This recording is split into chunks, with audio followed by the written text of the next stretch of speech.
गणना ग्रंथ अध्याय 10। तुरहियों द्वारा विभिन्न प्रकार के संकेत। प्रभु ने मूसा से कहा, 2 तुरहियां बनवाओ, तुम उन्हें चांदी से गढ़वाओ, उनमें लोगों को बुलाने और शिविर उठाने की सूचना देने का काम लो। जब दोनों बजाई जाएंगी तो सारा समुदाय तुम्हारे पास दर्शन कक्ष के द्वार पर एकत्रित हो जाएगा। जब केवल एक ही तुरही बजाई जाएगी तब तुम्हारे पास नेतागण इजरायली वंशों के मुखिया एकत्रित हो जाएंगे। जब उससे देर तक जोरों की आवाज हो तब पूर्व दिशा के पहाड़ प्रस्थान करेंगे।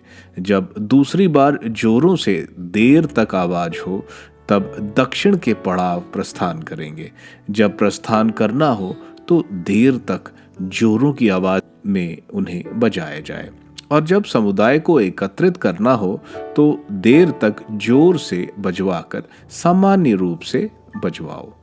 हारून के याजक पुत्रों तुरही बजाएं, यह तुम्हारी पीढ़ियों के लिए चिरस्थायी आदेश है। जब अपने देश में तुमको सताने वाले शत्रु के विरुद्ध लड़ाई करनी पड़े तब लगातार जोर से तुरही बजाओ।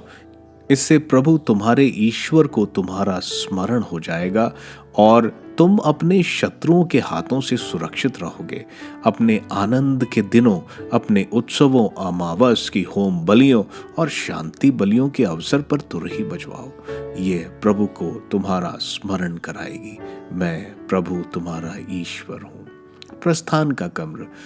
दूसरे वर्ष के दूसरे महीने के 20वें दिन बादल विधान की मंजूषा के निवास से ऊपर उठा। तब इजरायली लोग भी सिनाई के उजाड़ खंड से शिविर उठाते हुए आगे की ओर बढ़े। बादल पारान नामक उजाड़ खंड में रुक गया। यह पहला अवसर था कि प्रभु के द्वारा मूसा को दी गई आज्ञा के अनुसार प्रस्थान किया गया। सबसे पहले यूदा कुल के लोगों ने अपने दलों के अनुसार अपने झंडे के साथ प्रस्थान किया। उनके समुदाय का नेता अमीनादाब का पुत्र नहशोन था।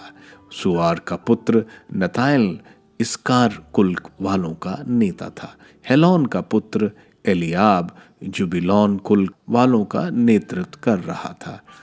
तब निवास का शिविर उठाया गया और गेरशीनों और मरारी लोगों ने प्रस्थान किया जो निवास का परिवहन करते थे। फिर रूबन कुल के लोगों ने अपने दलों के अनुसार अपने झंडे के साथ प्रस्थान किया। उनके समुदाय का नेता शदेऔर का पुत्र एलिसूर था। सुदेश का पुत्र शुलुमेल सिमेओन कुल का नेता था। दारुएल का पुत्र एलसाफ गाद कुल वालों के समुदाय का नेता था। इसके बाद कहातियों ने प्रस्थान किया जो पवित्र वस्तुएं ढोया करते थे। इनके पहुंचने के पहले ही निवास का शिविर तान दिया गया था। इसके बाद एफ्रम कुल के लोग ने अपने झंडे के साथ अपने दलों के अनुसार प्रस्थान किया। अमीहूद का पुत्र एल शामा उनके समुदाय का नेता था। पदहूर का पुत्र गमीएल मनासे कुल का नेतृत्व कर रहा था। गिदोनी का पुत्र अबीदान बेन्यामीन कुल वालों के समुदाय का नेता था। अंत में दान कुल के लोगों ने अपने झंडे के साथ अपने दलों के अनुसार प्रस्थान किया। अमीशैश का पुत्र अहिलैजर उनके समुदाय का नेता था। अक्रोन का पुत्र पगिएल आशोर कुल वालों के समुदाय का नेता था। और एनान का पुत्र अहीरा नप्ताली कुल का नेता था। इसी क्रम में इजरायलियों के दलों को प्रस्थान करना पड़ता था और इसी के अनुसार उन्होंने प्रस्थान किया। प्रस्थान।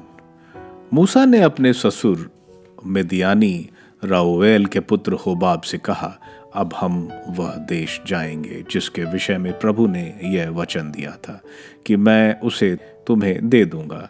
तुम भी हमारे साथ चलो, हम तुम्हारी भलाई करेंगे, क्योंकि प्रभु ने इजरायलियों की भलाई करने का वचन दिया है। परंतु उसने उत्तर दिया, मैं नहीं जाऊंगा, मैं अपने देश में अपने कुटुंबियों के पास लौट जाऊंगा। तब मूसा ने निवेदन किया, हमें नहीं त्यागना, क्योंकि तुम उजाड़ खंड के उन सब स्थानों को जानते हो जो पड़ाव डालने के लिए उपयुक्त होंगे। इसलिए तुम हमारे पथ प्रदर्शक बन जाओ। यदि तुम हमारे साथ चलोगे तो हम भी तुम्हारी वैसे ही भलाई करेंगे जैसे प्रभु हमारी करेगा। तब उन्होंने प्रभु के पर्वत से अपनी 3 दिन की यात्रा के लिए प्रस्थान किया। 3 दिन की इस यात्रा में प्रभु के विधान की मंजूषा उनके आगे चलती रही, जिससे उसके माध्यम से ठहरने के स्थान का पता चले। जब वे अपना शिविर उठाते तब दिन में प्रभु का बादल उनके ऊपर छाया रहता। जब मंजूषा आगे बढ़ने लगती तब मूसा कहता, प्रभु उठ खड़ा हो जा, जिससे तेरे शत्रु तितर बितर हो जाएं और तेरे विरोधी तेरे सामने से भाग जाएं। और जब वह ठहर जाती तब वह कहता, प्रभु इन लाखों इजरायलियों के पास लौट आ।